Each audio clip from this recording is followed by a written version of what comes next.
Women no longer see masculinity as different, they see it as defective, and they call it man-keeping when they have to carry the emotional load supposedly within the relationship. But this misunderstands male psychology. Let's get into it.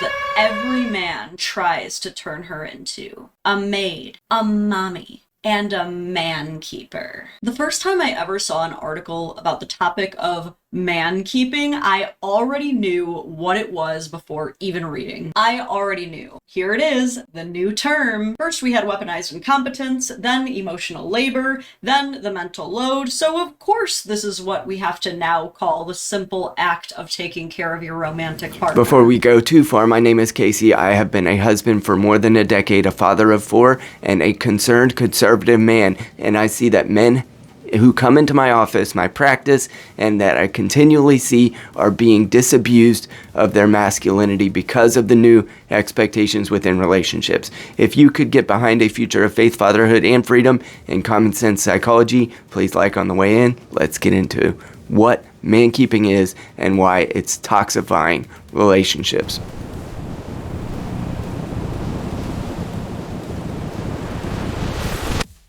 Yeah, I said it. Man-keeping is that sneaky little habit where women end up managing everything, the emotional load, the social load, the relational load, while the man just exists, like a houseplant with a driver's license. The basic story goes like this. Men don't process their emotions well. They avoid vulnerability. They don't maintain relationships. They don't talk about their feelings. This is framed as an invisible, exhausting, and unfair burden on women. On the surface, it sounds like it's advocating for feminism, for the feminine, but underneath it is a strong claim. Masculinity is a different operating system that is malfunctioning, and everything else flows from that premise, just like the feminist project from the beginning. Telling him what to say, when to say it, and how loud to say it.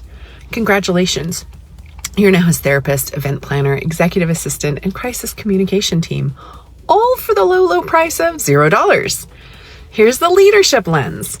Anytime you take responsibility for someone else's responsibilities, you train them to stay underdeveloped. Man-keeping is powered by the modern therapy culture, which is part of the reason why I, as a therapist, find it disgusting. In this worldview, talking is processing, sharing is healthy, calm is avoiding. So when you're calm about your emotional state, you're avoiding rigorous emotional work that you should be doing. Silence is repression. So when men regulate their emotions through action, which is very typically what they do, that's seen as deflection. That's seen as not being emotionally available. And when men show restraint, yes, we process our emotions internally. That used to be called maturity. Now it's called avoidance, emotional deficiency, and malfunctioning. Listen up. We are not malfunctioning women, and it is not always healthy for men to verbally process their emotions. That doesn't mean that you're man-keeping us. It means that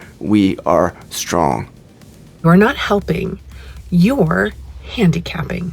And before someone gets triggered, this isn't about men being incapable. This is about conditioning. Some men were raised to believe that the emotional or relational competence is women's work. So they outsource it to whoever will take the job. But here's the truth nobody likes to admit.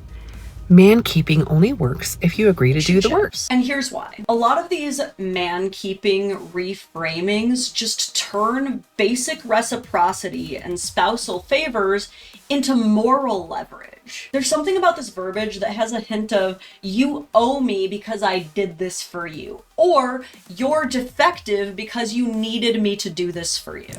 Men used to regulate their emotions through things like work, brotherhood, physical labor, faith, and duty, along with shared mission and hierarchy. Those external structures mattered, and now they've been invaded by every other facet of our culture, stealing men-only spaces away from men, and yes, casting us into this premise where you're telling us we're malfunctioning when we don't. You took away everything that we used to use to process our emotions, and then you tell us that we're avoiding when we handle it internally, and yes, then we're malfunctioning in some way when we are losing our minds out here because all of those structures that used to be in place, the value of work, the value of brotherhood, the value of bigger communities have all been inculcated with every other person, and men no longer have those available to deal with their emotions externally.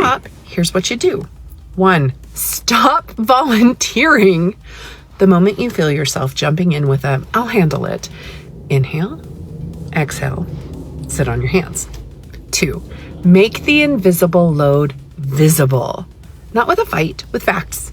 Here are the things I've been managing. These aren't mine alone. 3, set new rules of engagement, not boundaries, rules.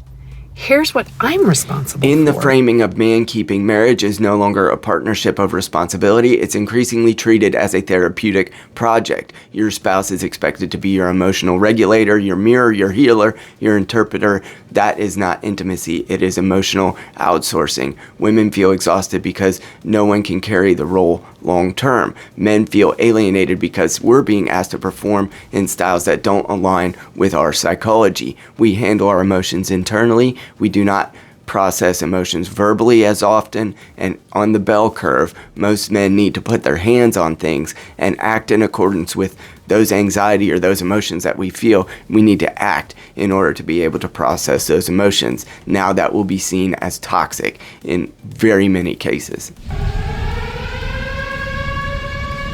Here's the irony of the whole situation. Mankeeping is supposed to be intended to explain men's withdrawal, but it actually creates it. The more men feel evaluated, graded, and like they're being treated as malfunctioning women, the more they will withdraw and the more they won't become emotionally available in order to try to support you in processing your emotions verbally. So stop mankeeping us, and you'll probably actually have a spouse who is much more willing to express themselves to you, because they won't feel that they'll be graded based on what they say or whether they're angry about something. Anger is an emotion that was given to us in order to defend those who needed it and in order to act in defense of ourselves and our loved ones. So anger isn't necessarily evil, sinful, or wrong, but we as the man-keeping generation comes to fruition are being treated like our anger and the way we process things is inherently wrong. And so if you want us to share more, you better be more open to the fact that we're not going to be like a woman. Mankeeping essentially says that only one processing style is acceptable, only one is fruitful and useful and good, and that would be the feminine. We are instead a complementary system. Men and women regulate emotions, process emotions differently, and this care should be mutual. If your man, your husband, or your boyfriend is processing his emotions internally, don't automatically think that he needs a therapy session or he needs you to prod and needle him in order to figure out what is going on in there. Men process internally. Support should be voluntary. Love should not feel like supervision.